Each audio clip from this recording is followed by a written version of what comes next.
السلام علیکم ورحمۃ اللہ وبرکاتہ۔ ناظرین اور سامعین، ماہ مقدس کی آج 11 تاریخ ہے۔ رمضان المبارک کے تعلق سے ایک سوال آیا ہے، وہ یہ کہ اس ماہ مقدس کے اندر اگر کسی کا انتقال ہو جاتا ہے تو کیا اس کے ساتھ عذاب قبر ہوتا ہے یا منکر نکیر اس کے ساتھ سوال کرتے ہیں؟ اسی سوال کا جواب اس ویڈیو کے اندر ہم بیان کریں گے۔ آپ سے گزارش ہے کہ ویڈیو کو آخر تک لازمی دیکھیں۔ حدیث کی مختلف روایات کے اندر یہ آتا ہے کہ اگر بندہ مومن رمضان کی کسی بھی تاریخ میں یا جمعہ کے دن انتقال کر جاتا ہے، اس کی وفات ہو جاتی ہے، تو جمعہ کی برکت کی وجہ سے اور ماہ مقدس کی برکت کی وجہ سے اس سے عذاب قبر روک دیا جاتا ہے۔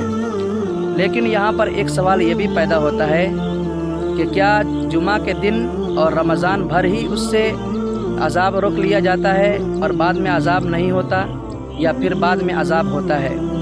تو اس کے اندر اختلاف ہے۔ علماء کرام دو طرف گئے ہیں۔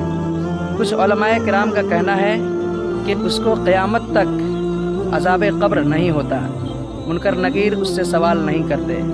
لیکن کچھ حضرات کہتے ہیں کہ نہیں، رمضان ختم ہونے کے بعد اس سے سوال کیا جائے گا اور اسے عذاب قبر دیا جائے گا، روک دیا گیا۔ لیکن ایک مسلمان کو اس بات کی امید ہونی چاہیے کہ جمعہ کی برکت کی وجہ سے اور رمضان کی برکت کی وجہ سے اسے تا قیامت عذاب سے روک دیا گیا ہو، یعنی عذاب الہی یا عذاب قبر اسے نہیں ہو رہا ہو۔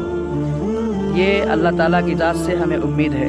اللہ تعالیٰ اپنے بندوں پر بہت زیادہ مہربان ہے۔ ایک سوال یہاں ایک یہ بھی ہے کہ کیا غیر مسلمانوں کے بارے میں تو یہ بیان ہوا کہ اگر اس کا انتقال ہو گیا تو عذاب قبر اسے نہیں ہوگا، لیکن اگر کوئی غیر مسلم اس مہینے کے اندر یا جمعہ کے دن مرتا ہے تو کیا اس سے بھی عذاب قبر روک لیا جاتا ہے؟ تو اس کا جواب یہ ہے کہ جی ہاں، اس سے بھی ماہ مقدس کی برکت کی وجہ سے اور جمعہ کی برکت کی وجہ سے عذاب قبر روک دیا جاتا ہے، اس سے منکر نکیر سوال نہیں کرتے۔ لیکن جو ہی رمضان ختم ہوگا یا جمعہ کے دن ختم ہوگا، اس سے سوال کیا جائے گا اور اس سے عذاب قبر کے حوالے کر دیا جائے گا۔